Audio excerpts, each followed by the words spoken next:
மறைக்கப்பட்ட உண்மைகளை வெளிச்சத்திற்கு கொண்டுவரும் உங்கள் மக்கள் வெளிச்ச செய்திகள். வணக்கம். திருக்கோவிலூர் அருகே காட்டுக்கோவில் வாகன தணிக்கையின் போது உரிய ஆவணங்களின்றி எடுத்து சென்ற ரூபாய் 1,74,000 பறிமுதல். பறக்கும் படையினர் அதிரடி நடவடிக்கை.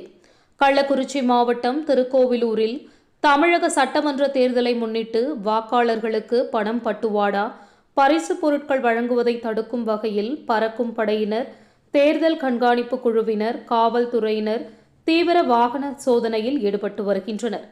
இந்நிலையில் செங்கத்திலிருந்து திருக்கோவிலூர் நோக்கி இருசக்கர வாகனத்தில் வந்து கொண்டிருந்தவர்களை காட்டுக்கோவில் அருகே தேர்தல் கண்காணிப்பு அதிகாரி வளர்மதி தலைமையில் போலீசார் பரசுராமன், செல்வம் ஆகியோர் அவ்வழியாக செல்லும் வாகனங்களில் பணம் மற்றும் பரிசு பொருட்கள் கொண்டு செல்கிறார்களா என சோதனையை மேற்கொண்டு வருகின்ற போது அந்த வழியாக வந்த இருசக்கர வாகனத்தை மறித்து சோதனை செய்ததில் ரூபாய் 1,74,000 இருந்தது தெரிய வந்தது.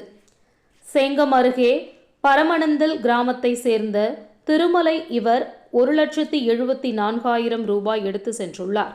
விசாரணையில் உரிய ஆவணமின்றி எடுத்து சென்றது தெரிய வந்ததால் பணத்தை பறிமுதல் செய்து திருக்கோவிலூர் தேர்தல் நடத்தும் உதவி அலுவலர், சாராட்சியர், நேர்முக உதவியாளர் ஆனந்த சயனன் மற்றும் சுதாகரிடம் ஒப்படைத்தனர். செய்திகளுக்காக கள்ளக்குறிச்சி மாவட்ட மக்கள் வெளிச்சம் செய்தியாளர் முருகன். நன்றி.